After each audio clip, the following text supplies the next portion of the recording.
Oke, balik lagi di Gistory.channel. Bareng gue Adebi dan ada samping gue seorang psikolog dan seksolog juga. Udah gak asing lagi ya. Gugat gue gak asing karena dia orang Indonesia. Mbak, dan saya Amirin.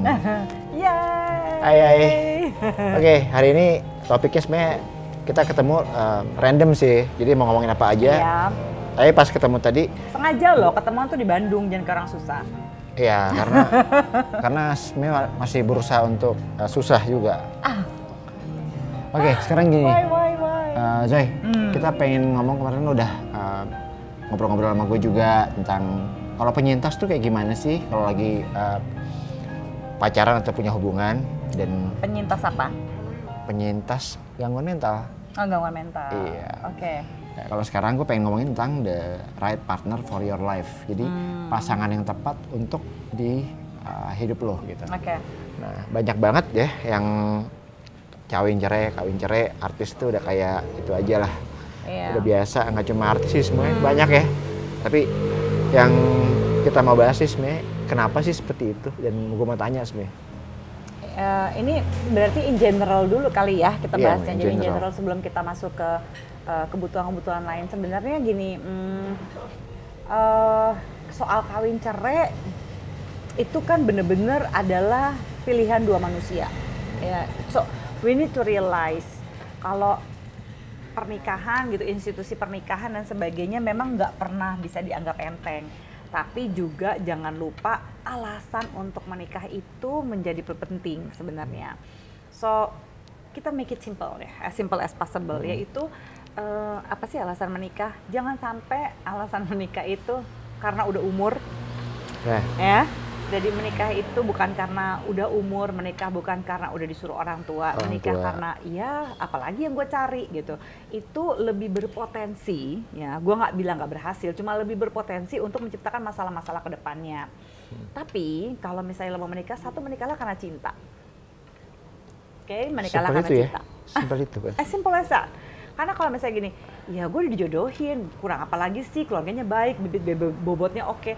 Tapi jangan lupa bahwa yang kadang-kadang kita kehilangan nih in term of relationship, yang kita membuat kita merasa stuck dalam sebuah relationship adalah kehilangan passion, intimacy ini di dalam sebuah komitmen. Makanya Steinberg juga bilang harus ada trilogy of love ini di dalam sebuah relationship. Jadi relationship itu mesti ada komitmennya, ada passionnya, ada intimasinya gitu. Kalau ada tiga hal ini, lo relatif akan dijamin lebih langgeng. Maksudnya problems nggak mungkin nggak ada lah, kita mesti terima gitu bahwa problems itu ada. So jangan lupa ketika kita membina relationship, make sure ya kita dengan orang yang worth the pain. Tidak pernah ada orang jatuh cinta nggak pakai sakit hati. Kalau lo pengen pacaran terus pakai ini, gue ya dek ya kalau mau pacaran sama lo dek, pokoknya gue cuma mau ngasih hati gue 30% aja ke lo. Gue cuma mau, kayaknya emosi ya, setelah mendengar kita. Ada F3 di sana. Ada F3 di sana. Ya. Di formula tuh. Formula E. Formula E. Ini bukan Jakarta kan, Ci? Bukan. Jadi kalau misalnya ada orang untuk berrelasi dengan orang lain pakai bilang, nanti gue cinta sama lo 30% aja, gue mau sayang sama lo cuma berapa persen aja, itu yang mempengaruhi lo tidak sepenuh hati, ya. Nggak put all of your food inside the relationship gitu. Ketika lo bilang lo cuma mau 30% aja, lo mempersentasekan berapa cinta yang akan lo bagikan ke orang lain, itu kayaknya satu kaki lo tuh di luar. Itu kayak warisan loh. Exactly, lo kan nggak bisa kayak warisan ya. Cinta itu kan kayak doang. orang hamil deh. Either you kalau hamil kan gini, lo lagi hamil nggak? Agak-agak hamil gue nggak bisa kan? Nggak bisa. Either you love or you not gitu. Jadi dalam relationship usahakanlah untuk selalu lu menikah karena cinta, bukan karena udah umur, bukan karena lu udah siap segala sesuatunya, tapi lebih pertama-tama karena cinta dulu. Dari cinta itulah lu mempersiapkan segala sesuatunya. Gitu, lu cari banyak kecocokannya, similarity gitu ya. Itu akan relatif menolong lu bertahan di dalam pernikahan, terutama di saat down.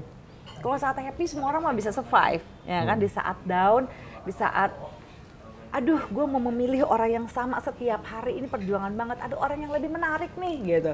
You will choose the same person over and over and over again gitu. Itu kan yang membuat kenapa pernikahan langgeng, kenapa pernikahan bahagia, kenapa di saat ada hal-hal yang sulit, saat ada masalah, tetap bisa berjalan sama-sama, tetap bisa saling mencintai, tetap bisa adjust gitu. That's a problem. Jadi pertama-tama sebelum kita ngomong sehat mentalnya dulu, kita mesti cari cara gitu ya, bagaimana caranya, pokoknya gue harus nikah karena cinta. Kalau gue nggak cinta, kayak agak susah. Karena kalau sampai lu menikahnya benar-benar karena cinta, at least lu akan berpikir gini, oh kalau gitu nanti kalau ada apa-apa, ya kan gitu ya, dan gue sakit hati, it's worth the pain. Ini sudah sesuai dengan rasa sakitnya dia. Jadi kalau sampai ntar sakit, gue bisa terima karena gue udah cukup bahagia memilih dia gitu. Karena lo cinta dan lo suka dan lo perjuangin. Dan gitu. lo perjuangin gitu. Jadi jangan cuma gimana ya? Kayaknya gue mau sama dia. Kenapa? I can live with him or I can live with her. Jangan sama orang yang you can live with. Jadilah dengan orang yang you cannot live without. Bukannya, aduh gue mati ini tanpa lo, nggak gitu. Yeah. Tapi kalau misalnya lo membuat hidup gue berwarna, jadi gue jadian sama lo bukan karena gue butuh sama lo, tapi karena gue mau spending my time with you gitu. Jadi menikahlah karena cinta gitu. Jadi relatif lebih langgeng mereka yang menikah karena cinta dan mau menyesuaikannya sama-sama. Tetap ada passionnya, tetap siap sakit hati gitu ya, tetap bahwa akan ada banyak resiko ke depan dan segala macam gitu. Jadi berbuatlah sebagai sebuah tim nantinya ke depannya. Cinta itu relatif mampu untuk membuat orang itu bekerja sama sebagai satu tim. Tadi ngomong tim kayak Liverpool cocok semuanya. I know, you never walk alone. Iya, abis di vlognya Zoya kemarin gue nonton ada Liverpool soalnya. Jadi you never walk alone. Iya, kayak juara tahun ini ya. Amin. Oke. Banyak ya yang udah pacaran lama tapi nikahnya sama orang. Itu kan teman-teman gue pacaran lama tapi nikahnya sama orang. Nah itu kan gue agak-agak kayak ngejagain pacar orang ya. Iya, gue jagain 3-4 tahun tiba-tiba